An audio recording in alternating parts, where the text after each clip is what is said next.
These are my general thoughts on Guilty Gear Strive as a casual player. I've loved Guilty Gear ever since I first played it. I think the first version that I ever played was in the arcades, and it was probably XX, because I seem to remember Ino being in the game, although she was not playable. I enjoyed Exerd thoroughly.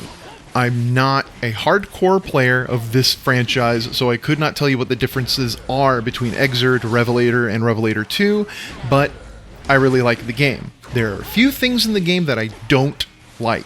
I won't get into those, and I'm sure that they're not going to be a revelation to anyone familiar with the franchise.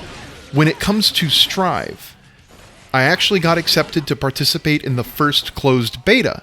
However, I actually couldn't play during any of the allotted time slots that were scheduled, so I missed that beta entirely. For the first open beta, the second overall beta that was available to the public, my PS4 got stolen the day before the beta actually opened up. I'll spare you the details, but I never got to play it. Finally, we have the second open beta. I actually got to play, although I could not play as much as I would have liked. I did get quite a bit of time with the game, and overall, I will have to say, I enjoyed it. We're going to go through and talk about certain aspects of the game and my thoughts on those. I'm going to start with the visuals. The graphics are obviously amazing, but the issue I mentioned in this video here are fully realized. The lighting mutes the characters in some stages, and while it's a cool dynamic, I still absolutely would have preferred to have the unique light source for each character like they did in Exerd. It's not great.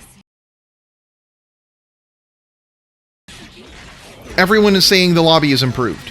If that's the case, it honestly wasn't much of an improvement. With the way ranked works now, I think I'll just spend most of my time in the park. I give any glitches a pass because it was mostly smooth, and they should be ironed out by launch. If not, we're screwed. But I have to say the netcode is fantastic. I honestly didn't have a single issue during any of my matches, and it was not hard to find any matches. Gameplay is the biggest one. I'm going to start with basically Guts. It's apparently still in the game. It doesn't seem to have as big of an effect as in previous games. I didn't really test it, but I felt like the damage was still pretty high even when the health bars were low. That could just be due to how much damage everything does now. However, I mean, you could always do huge damage in Guilty Gear. There are instances in Exerd where I thought the damage was just way too high.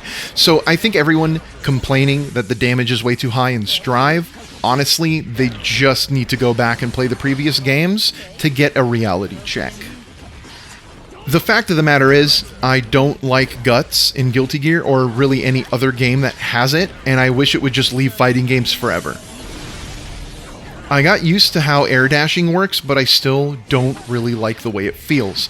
It is weird, and it goes a long way to making the game feel sluggish. I have no issues with the landing recovery changes. Air backdashing feels really good. I really like how 6P is consistent as an anti-air. Not that I really used it very much. I'm not very good at the game. Surprise, surprise. I hate the wall. It's difficult not to break it. I could take time to figure out how to route and optimize for wall breaks, but it really seems to work in a way that's just a little too complicated, and I'm completely disinterested in figuring it out. There's a massive incentive to break the wall every time due to the meter gain and the massive damage. And when I say massive damage, I mean the wall break really seems to add an unscaled 35 damage to everything, regardless of when it happens in the combo. Always. I wish there was more of a way to decide how to break the wall, more like in something like Tekken, where there are wall break specific moves and you could still do a full combo that's satisfying without breaking the wall if you want to sacrifice damage for keeping your opponent against the wall. For me, as a casual player, I just felt like my best option was letting the combo drop to stay in the corner if I didn't want to break the wall, and that's not very satisfying. So really what I'm saying is I felt like my best option was just to break the wall whenever the game told me I had to break the wall. If you pay attention to the gameplay at all, you'll notice that I get caught in a cycle of doing the same few things over and over. not very much variety in my strats, to be honest. A part of that is, of course, because of how little I know and how inexperienced I am. However, I feel like a part of it is because the game just offers less than previous entries in the way of fun options. Of course, I hate the way Gatlings work, but we can all get over that. Maybe I haven't had enough time to get used to it because this is really my first experience with the game and I didn't get a lot of time with it. Be that as it may, it irked me. I felt like anytime my opponent blocked me, I just couldn't get away safely and I always lost my turn. Combos do a ton of damage, but they just don't seem super creative. They seem limited in comparison to previous games, so when I do get a hit, again, it just comes back to it honestly not feeling very satisfying. Ino is my main character, always has been since she's been playable. I don't like the fact that they removed moves such as Vertical Chemical Love and Sterilization Method. I don't like how Jump Dust doesn't knock standing opponents into the air anymore. I don't like how they took away Longing Desperation and made Megalomania a regular super, since I assume there are no instant kills in the game, which is totally fine with me. I'm not really a fan of how Meg works now, though. You need to be point blank to activate the cinematic, otherwise it takes way too long to activate. It just feels really weird. I don't like Ultimate Fortissimo's new input. I've always hated half circle back forward motions. I call it the semicircle input. They also gave Meg that motion, so both of her supers use it. If they're trying to make it easier for new players, make the input for supers easier. I'm not asking for every input to just be double QCF. Even QCF QCB, which I call the KOF input, the King of Fighters input, has always been way easier for me than the semicircle. While not ideal, it still would be better.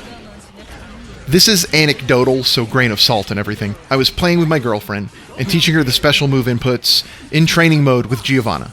And she loved the character. She loved the way the character looked and the way that she moved. So she really clung to this character. I think that's very awesome that she found a character in this game that she actually wanted to play with. I thought that was really, really cool. Honestly, she started picking up quarter circle inputs and Dragon Punch inputs within less than 10 minutes. We got to supers. She couldn't do Ventania. I don't know if that's how you're supposed to pronounce it, but that's the move. She couldn't do it once. With enough time, I'm sure she would have gotten it. We didn't have all the time in the world, but that's beside the point. We moved on to Tempestad. And while she said it tripped her up a little bit to do it while she was in the air, because you have to jump and then do it, she got it within 2 tries. I'm not even kidding. 2 tries. Straight up. She said it was way easier and made more sense after getting used to the special move inputs. Take it how you will, but for a game that's touting accessibility as a selling point, a major selling point at that, it doesn't make sense to have a semicircle input in the game. Overall, I had fun. I thought, for some reason, this is another anecdote, I thought that the beta ended Monday morning. When I logged in Sunday at 10 a.m., I thought there were network issues because I couldn't get into the game. Eventually, I realized that I actually misread the time on the beta. It's so stupid. I misread the time on the beta flyer, and it ended earlier Sunday morning rather than Monday morning. My reaction after this, though, was, what a goof. That's literally it. And then I booted up Resident Evil 3 Remake. I was okay with the beta being over. I was not compelled to play more. I'm about to be 34. I've been playing fighting games since I was 5 years old. Every iteration of any game, I've seen how people hate the new one and say the old one is the way that it's supposed to be. Then the new game becomes the old game, and the cycle repeats. And then other people say, oh, it's just all the old players. They hate everything. The game is fine. But it's true. People called BlazBlue the ArcSys equivalent of Street Fighter 4. Now, they're calling Strive the Guilty Gear equivalent of Street Fighter 5. The issue is, I keep seeing legit concerns being cast aside because all criticism is being conflated with that phenomenon and that mentality. I honestly wish I had the skill and the knowledge to articulate exactly what it is that doesn't feel quite right. Alas, as a filthy casual, I just don't. All I know is it doesn't feel quite right to me. As the hardcore players finally get time to figure shit out, it may turn things around. I very well may still get this game at launch. But as someone who isn't competing and won't have a desire to play that often in the first place, I'm just not sure Strive will scratch the nostalgic Guilty Gear itch that I get from time to time the way Exerd did. Anyway, let me know in the comments what you think. If you enjoyed it, if you didn't enjoy it, whether you're going to get it at launch or not. And until the next video, have a good one.